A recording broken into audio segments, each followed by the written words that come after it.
How are you doing? My name is Roy Carter. I am the Director of Inspector Education for Champion School of Real Estate, and I want to congratulate you on taking the opportunity to come in and find out about our inspector program and/or to get, basically to get additional information about our inspector program. And I know you're sitting there with one of our wonderful counselors, and they're giving you all of the licensing laws and the things necessary to make sure that you get everything you need to meet the state requirements. And of course, our program does do that. I wanted to come to you and just give you some more insight based off of questions that I tend to get from around the state from people that are seeking to get into the program and want some additional information. The home inspection industry profession is still relatively young. I have been doing it for over 20 years, and when I first started to get into this business, they told me that it was going to peak in about 5 to 10 years. Well, we're still peaking. We have become an accepted part of the transaction and within the real estate community, and been truly looked at as a true profession. Back when I began,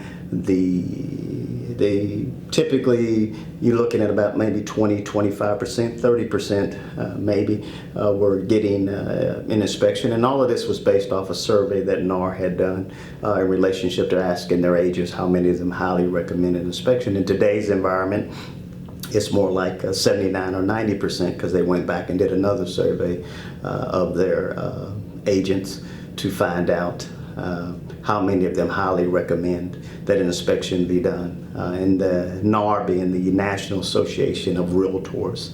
The average cost of inspections is another question that I get, and that typically ranges anywhere from $300 to $350, and that typically takes you up to about 1,500 square foot. In some markets, some may do it that price range up to 2,000 square feet, and then it escalates from there. Obviously, the bigger the house, the more the fee, and that's something that we kind of talk about. We don't talk about setting fees, but we do talk about the ranges that the fees typically fall in and how people escalate them as far as moving up the scales. The average annual income for an inspector, typically that first year, if you follow our marketing plan, you could pretty much get about between 60, 70,000, maybe more, just depending on the market and the houses that you're seeking to do. And obviously, the larger houses, you make more as far as the inspection fee is concerned.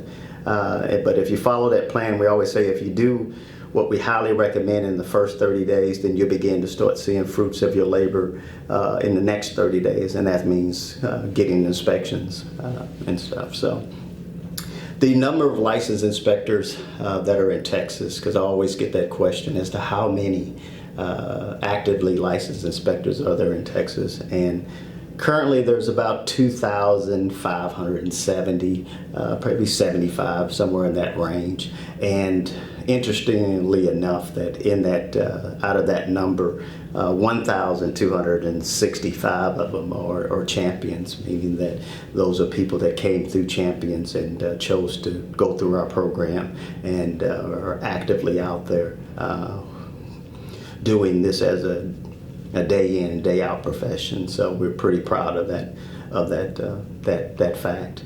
But this market is not saturated. I always tell people this is one of these little known professions where you can make a really good, comfortable living, and a good living, just depending on what your aspirations are, that nobody really knows what you do. You're in out, I always say you're out after traffic, you're in before traffic, and typically most people that get into this business came by way of doing some research and/or somebody highly recommending that they look at it as a profession, because there's no billboards, there's no TV commercials advertising for inspectors. So that's the reason why the number stays relatively low. The various types of inspection, because most people know that inspectors do the pre-purchase inspections when there's a buyer and a seller, and of course there's two agents on each side of buying, and then of course a buyer and a listing agent representing them. They do the contract, and then of course they contact an inspector, professional inspector, to perform their inspection. But we do some other types, pre-listing or pre-sale. Somebody's getting ready to put their house on the market or thinking about it, and it may be the homeowner, and he may be thinking about doing it a year from now, but he wants to have that house checked out. before he contacts a realtor to put that house on the market. So that way he can fix it or do whatever in his time frame, or some agents and get with their clients and have them do a pre-listing inspection, so that way there's no surprises when the buyer hires their inspector to come through. There's pre-renovation we do problem-solving inspections. People have some issues with their house and they want to have it checked out before they contact the trade. So that way they can say, I had an independent professional inspector licensed by the state come in, and this is what he said about the roof or the foundation or the electrical. And interesting enough, even with that roof, when there's storms, people will call a professional inspector to get up on the roof to take a look at the roof and then contact the insurance company. There's maintenance inspections, progress inspections, which we call draw inspections. That's done on behalf of the lending institution so that they know that the products are, according to the plan, have been used in that particular property, from the lumber to the flooring and all things in between. There's legal disputes because some people they own property together, and then of course there's the warranty inspection, and that's on the new builds, pre somebody purchasing or as they have purchased that new house and they move in, and before their 1-year builder's warranty expires, they'll have you come out 90 days, 60 days before it expires, do another inspection on that house, so that way that they can give all of those new findings, since they've been living in it, to the builder, so they can try to get those things resolved on the builder's warranty. So that just gives you an indication of the different types of inspections, and really wanted to share with you the different ways in which we make money. And of course we diversify our services as well. You have inspectors that do lead and radon testing. If you're in the rural area, you got well and septic.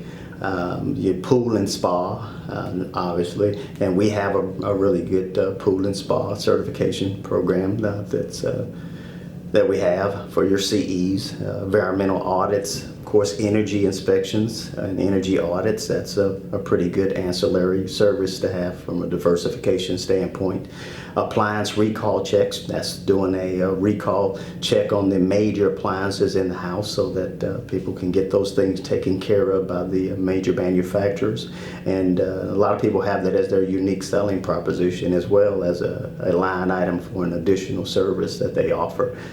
Because people don't tend to turn in those manufacturer warranty cards, so the manufacturer has no way of knowing. Landscape irrigation, so that according to the laws of Texas, how to properly inspect a landscape irrigation, or the information that should be transmitted to the new buyer. And then of course most people don't know that we do commercial inspections, and we have a good CE program to take you through doing a full commercial inspection according to a set of standards. But I always tell our guys, even when you graduate and you're out there doing your inspections and you get a call for an apartment complex, and it could be a small one that's 8 units or 10 units, or everybody will be able to do those, because I'll say, think of a apartment complex or a condominium complex as just little mini houses. And it's just another form of business that you can also have. So all of these things gives you the opportunity, and hopefully gives you the knowledge or the information necessary, so you can continue to make this informed decision, and know that we don't just make our money just on the pre-purchase. And I always drive that, because that's the questions that I always get when I have the career nights, or I get emails or phone calls or texts coming in to ask me questions in regards to the business.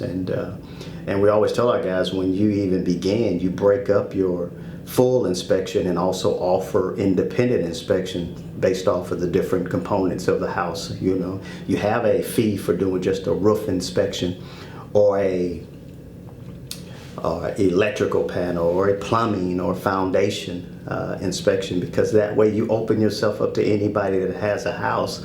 And that gets back to those types of inspections on the problem solving. I have an issue, I really like for somebody that's not trying to sell me something to come in and take a look at those systems. So that affords you those items to get that income level really thriving and going.